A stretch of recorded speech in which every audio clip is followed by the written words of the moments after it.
at last lies within our grasp.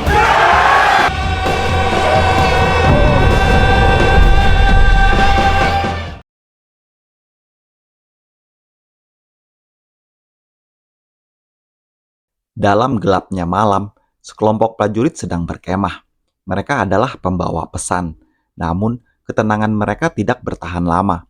Kelompok Spartacus menyerang mereka secara mendadak. Tanah yang sebelumnya sunyi berubah menjadi ladang pembantaian. Satu hal yang membuat mereka bertanya-tanya, bagaimana pasukan Crassus bisa berada di lokasi ini, dan Spartacus dengan cepat menyadari suatu keanehan. Pengikut Crassus dikenal memiliki tanda banteng di baju mereka, sedangkan kelompok ini mempunyai simbol elang di baju mereka. Ketika mereka kembali, Laeta dengan segera mengenali simbol tersebut.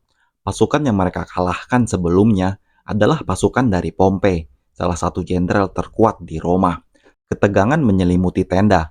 Jika Pompei kini masuk dalam permainan, ancaman akan semakin besar. Nasir memberitahukan seorang penunggang kuda terlihat mendekati markas mereka.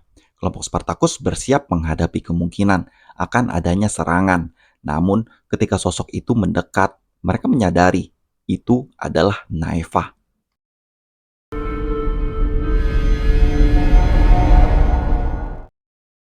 Naeva menceritakan kepada Spartacus bagaimana awalnya kelompok Crixus berhasil menembus garis pertahanan Roma, mengalahkan pasukan Romawi yang menjaga kota. Semuanya menjadi berantakan ketika Crassus datang dengan seluruh pasukannya. Mereka mulai terdesak, banyak korban berjatuhan, dan Naeva, dia sendiri tidak tahu bagaimana nasib dari orang-orang mereka, termasuk dengan Agron. Kekacauan perang membuat Crixus menjadi lengah. Seorang bocah muncul dari arah belakang, menjatuhkan Crixus, sampai akhirnya dia mengakhiri hidupnya. Satu-satunya alasan mengapa Crassus membiarkannya hidup hanya untuk mengirimkan pesan. Crassus ingin mengejek Spartacus. Crassus attempts to goad you into foolish action. If I stood only for my own life, perhaps I wouldn't stand so moved. Tiberius melaporkan dia telah melakukan segala cara untuk mendapatkan informasi dari pasukan Spartacus yang masih hidup. Meskipun berbagai metode telah digunakan, tidak seorang pun mau bicara. Mereka memilih untuk mati daripada memberikan informasi. Ketegangan antara Tiberius dengan Julius Caesar juga masih terasa.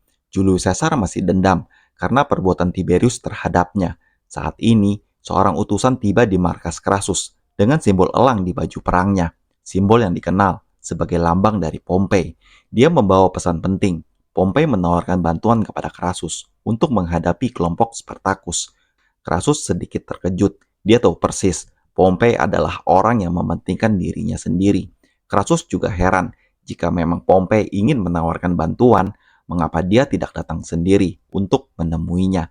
Bagi Crassus, dia tidak akan pernah pergi tanpa seluruh pasukannya, apalagi hanya untuk tunduk di hadapan seorang titan seperti Pompei. Namun, utusan itu menjelaskan, Pompei memilih tempat netral untuk pertemuan ini dan hanya akan membawa 20 orang dalam pertemuan tersebut. I will consider terms. See them to food and wine. Imperator. Tiberius merasa yakin Pompei hanya menginginkan informasi tentang Spartacus untuk merampas kemenangan dari tangan ayahnya. Julius Caesar berpendapat lain.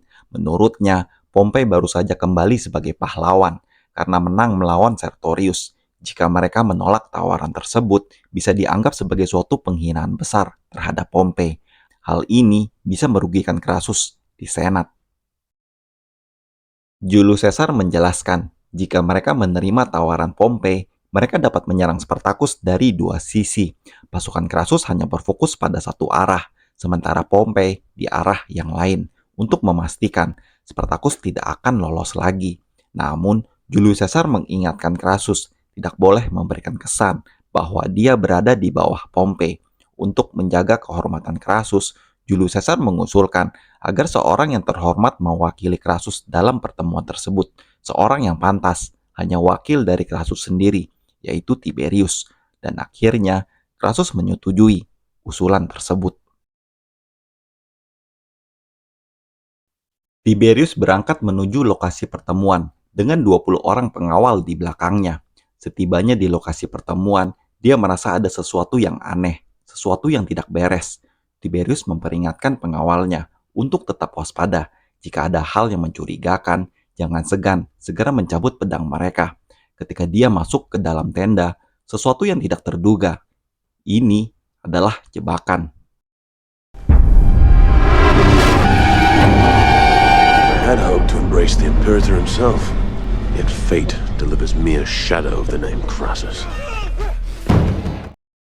Ternyata, Julius Caesar yang dulu pernah menyamar di dalam kelompok Spartacus, dia menyadari utusan yang datang ke kemah Crassus itu adalah orang dari Spartacus. Karena dendamnya terhadap Tiberius, dia sengaja menginginkan pertemuan ini berlangsung. Hasilnya seperti yang Julius Caesar harapkan. Tiberius tertangkap oleh Spartacus, dan Spartacus mempunyai suatu rencana. Tiberius dibawa ke markas Spartacus. Dengan seketika, kebencian dari orang-orang Spartacus begitu terasa. Meskipun awalnya Spartacus berharap dapat menangkap Crassus, namun takdir membawanya kepada Tiberius. Spartacus memiliki rencana yang lebih besar. Dia memutuskan untuk mengadakan sebuah pertarungan gladiator sebagai bentuk penghormatan kepada Crassus dan semua orang yang gugur dalam perjuangan mereka. Spartacus memperlihatkan sebuah pedang milik dari Tiberius. Neva yang melihatnya menyadari ini adalah pedang yang sama, pedang milik seorang bocah yang mengakhiri hidup dari Crassus. Spartacus memberitahukan, bocah itu bernama Tiberius, anak dari Crassus. I will have his fucking life. The reason he yet clings to it. Di markas Crassus, tidak diduga, Agron masih hidup. Julius Caesar mengenalinya. Agron adalah salah satu orang kepercayaan dari Spartacus. Agron yang masih saja tidak ingin memberikan informasi apapun membuat Crassus menjadi kesal. Dia ingin menjadikan Agron sebagai suatu peringatan. Bagi semua pengikut Spartacus yang tetap tidak ingin bicara, dia akan menjadikan mereka tidak dapat menggunakan pedang lagi.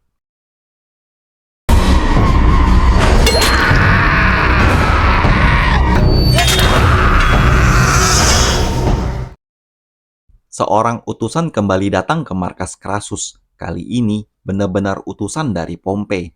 Crassus begitu terkejut, menyadari kenyataan pahit. Utusan yang sebelumnya datang itu adalah orang dari Spartacus. Kesadaran ini membuat Crassus menjadi begitu risau luar biasa. Dia begitu heran. Harusnya Julius Caesar tahu, utusan sebelumnya itu adalah orang dari Spartacus. Namun, Julius Caesar beralasan, dia tidak mungkin mengenali ribuan orang budak hanya dalam beberapa hari. Crassus merasa yakin ada kemungkinan Tiberius masih hidup. Dia memerintahkan Julius Caesar untuk mendatangi kelompok Spartacus dan mulai bernegosiasi.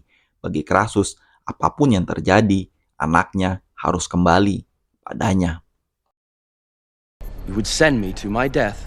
They will not lay hand upon you. If you are in error, Then I shall mourn your passing as well. Tiberius yang kini menjadi tawanan Spartacus, dia hanya bisa menunggu. Nasibnya ditentukan. Spartacus telah merencanakan sebuah pertarungan gladiator untuknya. Tiberius memerintahkan anak buahnya untuk tidak memberikan hiburan kepada kelompok Spartacus. Baginya, mereka adalah orang Romawi, kaum yang lebih tinggi derajatnya. Tidak seharusnya mereka merendahkan diri mereka hanya untuk menghibur kaum budak di sekitar mereka. Saat ini Kore melangkah mendekatinya. Matanya dipenuhi kebencian yang selama ini dia pendam. Melihat Tiberius terikat dan tak berdaya adalah suatu kelegaan baginya. Mengingat bagaimana Tiberius memperlakukannya. Namun Tiberius tidak menyerah. Dia membujuk Kore agar mau membantunya untuk melarikan diri. Tiberius meyakinkannya dia dapat kembali kepada Crassus dan bahkan dia akan mendapatkan perlindungan.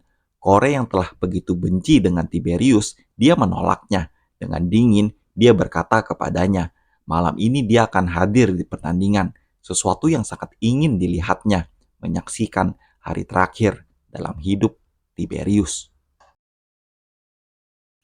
Pertandingan gladiator akan dimulai sebagai bentuk penghormatan terakhir kepada Crassus dan mereka yang telah gugur dalam perang. sorak-sorai menggema di udara, penuh kemarahan dan semangat.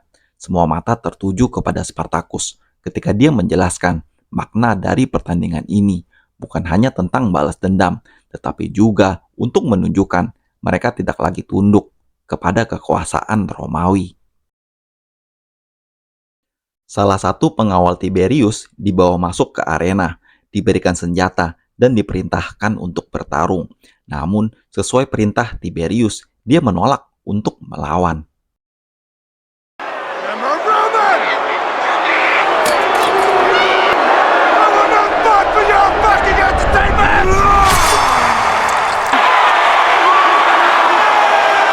You will fight or fall where you stand.